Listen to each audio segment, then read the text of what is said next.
तो पागल हो जाऊंगा यार, दिमाग की बैंड बज गई। प्रॉपर रशिया की धरती पे कदम।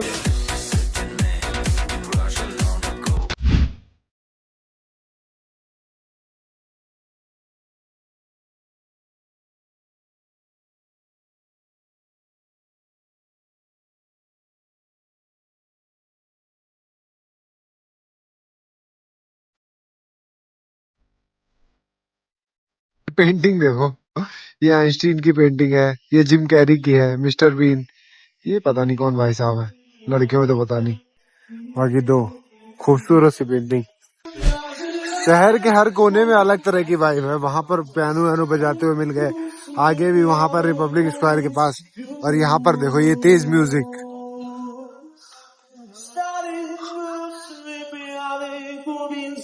ये ओपरा थिएटर। एक बार यही रिपब्लिक स्क्वायर, यही तासिर स्ट्रीट, यही ओपरा थिएटर और दो चार अच्छी अच्छी जगह हैं, सिर्फ दौड़ के ही पार कर चुका हूँ।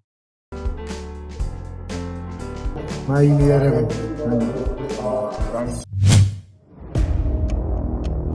दूसरी बार ऐसा हो रहा है कि मुझे एयरपोर्ट आके वापस कॉलेज जाना पड़ेगा। अब तो पागल हो जाऊंगा यार, दिमाग की बैंड बज गई। दोस्तों ये दूसरी बार था जब मेरी फ्लाइट कैंसिल हो चुकी थी और मेरा दिमाग हो गया था बहुत खराब। उस दिन मैंने ठान लिया कि आज एयरपोर्ट से तभी जाऊंगा जब कुछ ऐसा जुगाड़ कर दूं कि अगली बार मुझे जब एयरपोर्ट आना पड़े तो मुझे इंडिया के लिए खाली हाथ ना लौटना पड़े और वापस मुझे हॉस्टल ना जाना पड़े। इसके लिए मैं एक ऑफिस में गया और उनसे पता करने लगा कि मुझे कहाँ से फ्लाइट और मिल सकती है जहाँ से मैं इंडिया के लिए सीधा चला जाऊँ और कोई प्रॉब्लम भी ना हो, मतलब शारजहां और दुबई ना हो। तो उन्होंने मुझे बताया तुम मॉस्को के थ्रू, मतलब रशिया होते हुए जा सकते हो। तो मैंने कहा ठीक है। फिर मैं वहां से एक फ्लाइट की टिकट करवा गया है और उनसे 3 बार मैंने ये कंफर्म किया कि भैया मुझे इस ट्रांजिट फ्लाइट के लिए वीजा तो नहीं लेना पड़ेगा ना। और ऐसा मैंने इसलिए किया क्योंकि एयरपोर्ट पे मैं 3-4 ऐसे भाई बंधुओं से मिला जिन्होंने मुझे बताया कि ये जो इराक अमेरिका वाली टेंशन चल रही है, इसके चक्कर में जो दुबई या शारजहां से कनेक्टिंग फ्लाइट भी होती है उनके लिए भी वीजा जरूरी हो गया है। यहाँ तक कि एक हफ्ते पहले उनको सिर्फ इसीलिए लौटा दिया गया था एयरपोर्ट से। तो इसका मतलब ये था कि अगर आज मेरी फ्लाइट भी ना कैंसिल होती तब भी मुझे दुबई या शारजहां के थ्रू ना जाने देते, क्योंकि उसका तो वीजा मेरे पास था ही नहीं।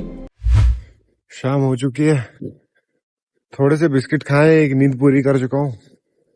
भूख तो अभी भी खैर लग रही है और मे भी डिनर स्टार्ट हो जाएगा थोड़ी देर में, तो चल के कर लेंगे। दोस्तों तो छोड़ो, क्या बात कर रहा हूँ मैं। बात ये है दोस्त कि जो हम लोगों की फ्लाइट है ना वो बहुत ज्यादा सता रही है। एक बार मैं एयरपोर्ट होके आ गया, ठीक था चलो, पर जब दूसरी बार हो गया ना मेरा कंट्रोल बोलने की भी इच्छा नहीं होती है। इसलिए दुबई और शारजहां दोनों से मेरी हिम्मत टूट गई। मुझे पता है लाखों फ्लाइट है तो दिन की दुबई से बोर्ड होती है। दुबई बहुत अच्छा एयरपोर्ट है यार, मतलब वहां से तो इतनी सारी फ्लाइटें ट्रांजिट होती हैं। खैर हमारी मॉस्को से है। अब क्या देखोगे, नया वाला ब्लॉग देखना। यूपीएससी का जैसे तीसरा अटेम्प्ट चौथा अटेम्प्ट होता है, वैसे तीसरा अटेम्प्ट देने जा रहा हूँ आज एयरपोर्ट का। अगर आज कुछ गड़बड़ हुई ऊपर नीचे फ्लाइट में तो वहीं चिल्ला के रोने लगूंगा, भैया मुझे ले जाओ आज, मुझे अपने घर जाना है। जय बजरंग।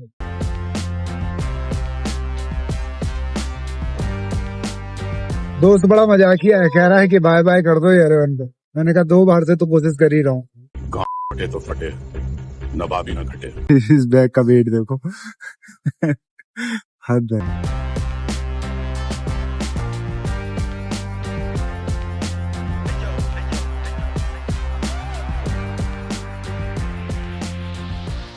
फाइनली बोर्डिंग पास अपने को मिल चुका है और हम लोग हो रहे हैं रवाना। बहुत जतन और मेहनत के बाद काफी देर यहाँ की चेक इन काउंटर पे लग गई मुझे, मतलब अपने देश जाने के लिए भी रोक रहे हैं क्या। इतने की मेरी फ्लाइट टिकट है उससे ज्यादा की तो यहाँ की दारू की बोतल मिल रही है। ये गरीब की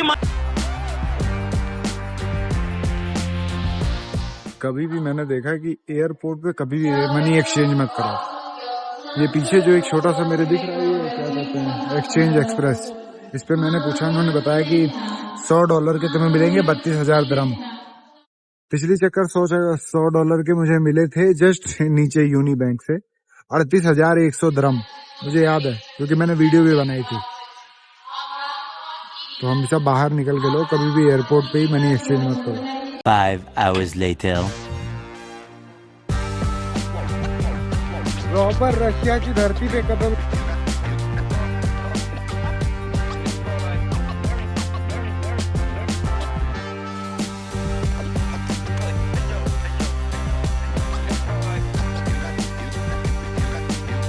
पासपोर्ट पे ना सही, बोर्डिंग पास पे रशिया की मोहर लगवा दी मैंने।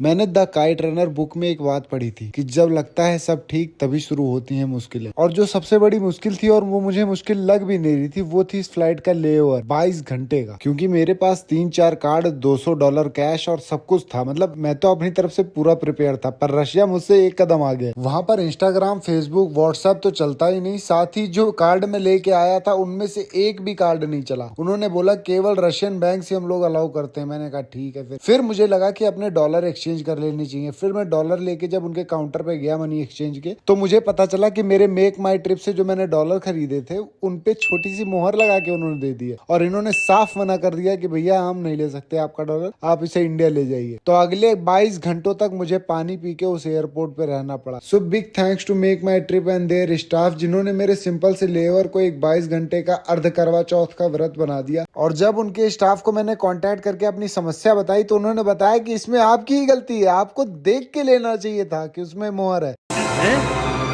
क्या? ये क्या बक रहे हो? कोइन के स्टाफ को जाकर बताओ कि लोग सब्जी की तरह रोज डॉलर नहीं खरीदते। शाम के 4:30 बज चुके हैं। ये पहली बार है जब मैं ये चावल खा रहा हूँ, फ्राइड चावल। फ्लाइट मेरी जिस गेट से जाएगी उसके सामने रेस्टोरेंट है। एक इंडियन बंदा मिल गया तो उससे किसी तरह मैंने जुगाड़ किया, क्योंकि ना तो रूबल है, ना तो कार्ड चल रहा है, ना तो कुछ भी नहीं चल रहा है यहाँ पर।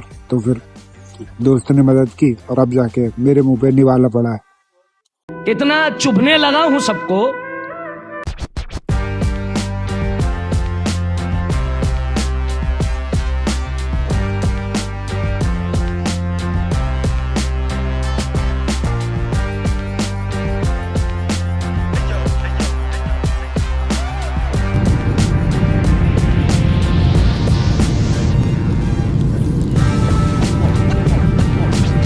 फाइनली करीब 3.5 महीने के कैंप, एक 20 घंटे के लेओवर के बाद वापस आ चुके हैं हम लोग अपने देश। इतनी खुशी मुझे आज। यहाँ पर एक लेडीज खड़ी थी, कह रही कि नाम पढ़ लो अपना अपना। जो कौन सा नाम है, कह रहे जो लोग डिपोर्ट हुए। मैंने डिपोर्ट थोड़ी हुआ यार, प्रॉपर इज्जत से आया हूँ। अभी तो वीजा अपना चल रहा था काफी दिन, अभी तो मई तक वैलिड था। भारतीय पासपोर्ट धारक, तो अपने को इधर जाना है। वो आ गया, देखो देखो वो आ गया।